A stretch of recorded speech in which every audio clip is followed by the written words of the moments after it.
தெளிவாக எழுதி வைத்திருக்கிறாங்க. இந்த வார்த்தை அழகாய் எழுதப்பட்ட சம்பவங்கள், எழுதப்பட்ட காலங்கள் வேதாகமத்தின் ஆராய்ச்சியாளர்கள் சரியாய் தெரியல பதிவிட்டு இருக்காங்க.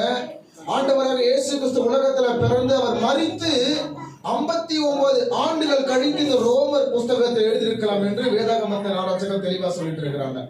ஆனால் இங்க இந்த அப்போஸ்தலருடைய வாழ்க்கை வரலாறும் சரி, தேவனுடைய ஆவியில தரிசனங்களை பார்த்த ஊழியக்காரர்களும் சரி, எல்லா தேவனை சார்ந்திருக்கிற பிள்ளைகளுக்கு நேர சொல்லப்படுகிற ஒரு வசனம் இது. இந்த வசனத்துல ஆண்டவருடைய மைய கருத்தை ஊழியக்காரர்கள் எதை வெளிப்படுத்துறாங்கன்னா, பரிசுத்த ஆவியினால ஒரு நம்பிக்கை வருது. ஒரு ஆமென் சொல்லுங்க பார்க்கலாம். பரிசுத்த ஆவியினால ஆசீர்வாதங்கள் வெளிப்பாடுகள் மட்டுமல்ல என் தேவ சபையே, ஆண்டவருடைய பரிசுத்த ஆவியினால ஒரு நம்பிக்கை உண்டு என்று வார்த்தை நமக்கு கற்றுக் கொடுக்கிறது.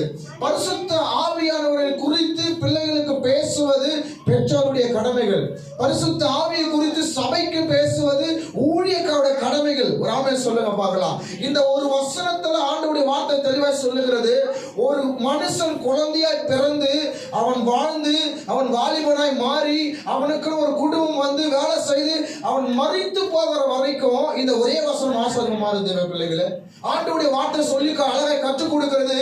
அநேக ஆசீர்வாதமான வார்த்தை இந்த வசனம் பேசுகிறது.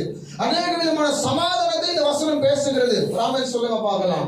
இன்னைக்கு நம்ம பாரத்தோட பிள்ளைகளுக்கு அழுது ஜெபிக்கிறோம், பாரத்தோட நம்ம ஆசைப்படுகிறோம். ஆனா பரிசுத்த ஆவியானவர் ஒரு காரியத்தை நமக்கு செய்ய ஆசைப்படுகிறார். தூய ஆவியானவர் உங்களை பலப்படுத்த அவர் ஆசைப்படுகிறார். ராமன் சொல்றீங்களா? இந்த வார்த்தையில் அவர் அழகை எழுதி வைத்திருக்கிறாங்க பாருங்க. இன்னும் ஒரே ஒரு முறை அந்த வசனத்தின் தொடக்கத்தை மாத்திரம் படிக்க சொல்லி கேட்கலாமா? பரிசுத்த ஆவியின் பலத்தினாலே போதுங்க சிஸ்டர், உங்களுக்கு நம்பிக்கை பெருகும்படிக்கு ஒரு ஆமென் சொல்லுங்க பார்க்கலாம்.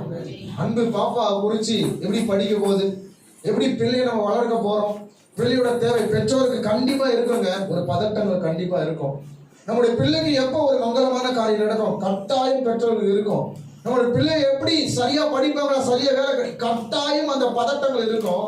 ஆனால் பரிசுத்த ஆவியினால நம்பிக்கை நமக்குள்ள வரும் பொழுது அந்த பதட்டங்களை தேவன் பொறுப்பெடுப்பார். ஒரு ஆமென் சொல்லுங்க பார்க்கலாம்.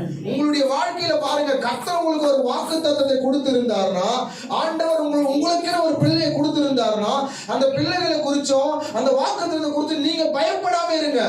ஆண்டவர் ஒரு வார்த்தையை கொடுத்திருக்கிறார். அந்த வார்த்தை நடக்குமா நடக்காதுன்னு நீங்க நினைச்சீங்கன்னா அந்த வார்த்தை உங்களுக்கிட்ட இருக்குதுன்னு அர்த்தம். ஆனா அந்த ஆண்டவருடைய வாக்குத்தத்தம் ஆண்டவர்கிட்ட இருந்து வந்துச்சுன்னா அவரே செயல்படுத்துவார். வராம சொல்ல மாட்டீங்களா? எல்லா காரியத்தையும் நீங்க அவர்கிட்ட ஒப்பு கொடுக்கும் போது பாருங்களேன், நீங்க பயப்பட மாட்டீங்க. நீங்களா முயற்சி பண்ணும் பொழுது, நீங்களா ஆசைப்படும் போதுதான் இது நடக்குமா நடக்காதா, நம்ம பிள்ளை ரட்சிக்கப்படுமா ரட்சிக்கப்படாத கேள்வி நமக்குள்ள வரும். ஏன்னா எல்லா பிரச்சனையும் நம்ம எடுக்க ஆசைப்படுறோம், எல்லா பிரச்சனையும் நம்மளே கண்ட்ரோல் பண்ண ஆசைப்படுறோம். அப்படி இல்லை தேவ சபையே, என் அன்பு தேவ பிள்ளைகளே, நீங்கள் தேவ சமூகத்துல விட்டு கொடுக்கணும். வராமல் சொல்ல மாட்டீங்களா? நீங்கள் ஆண்டவருடைய சமூகத்துல விட்டு கொடுக்க வேண்டும் என்றுதான் ஆண்டவர் எதிர்பார்த்து கொண்டிருக்கிறார். அதுதான் பரிசுத்தமான வேதவசனம் தெளிவாய் சொல்லுகிறது. உபாகமத்தின் புஸ்தகத்துல 20வது அதிகாரத்துல ஆண்டவருடைய பெரிய விடுதலை குறித்து மோசே மூலமாக வசனம் எழுதி வைக்கப்பட்டிருக்கிறது. உபாகமம் 20வது அதிகாரம் வசனம் 4 நீங்க படிக்க சொல்லி கேட்டீங்கன்னா, யுத்தத்தை குறித்து பேசுகிறார் மோசே. அந்த யுத்தத்துக்கு நேரே கர்த்தர் துணையா இருக்கிறார் என்பதை ஆணித்தரமா பேசுகிறார் மோசே. எல்லாவற்றுக்கும் மேலாக உங்கள் சத்துருக்களை விட கர்த்தர் பெரியவர் என்பதை பேசுகிறார். ராமன் சொல்ல மாட்டீங்களா?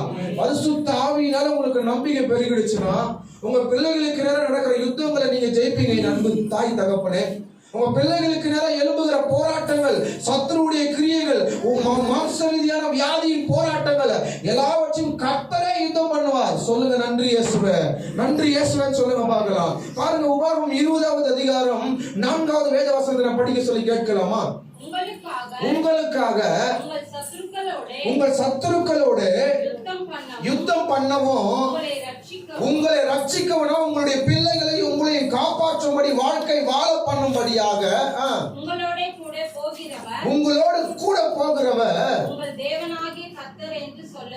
ஆமென் சொல்லுங்க. தைரியமா ஆமென் சொல்லுங்களேன். பிள்ளைகளுடைய பிரயாணத்தை குறித்து நீங்க வருத்தப்படலாங்க. உங்க பிள்ளைகளோட கர்த்தர் போகிறார் நீங்க சொல்லணும். என் அன்பு தாய் தகப்பனே, உங்களுடைய வேலை ஸ்தலத்துக்கு முன்னாடி கர்த்தர் போகிறார், நீங்க அதை அறிக்கை பண்ணணும். இந்த வசனம் தொடங்கும் பொழுது சத்துருக்களை குறித்து பேசுகிறார். ஆனா இந்த வசனம் முடியும் போது மோசே தெளிவா சொல்றாரு, கர்த்தர் கூட போயிட்டு இருக்கிறார். ஆமென் சொல்லுங்க பார்க்கலாம். உங்களுக்கு முன்னாடி இருக்கிற சூழ்நிலையை பார்த்து பயப்படாம இருங்க.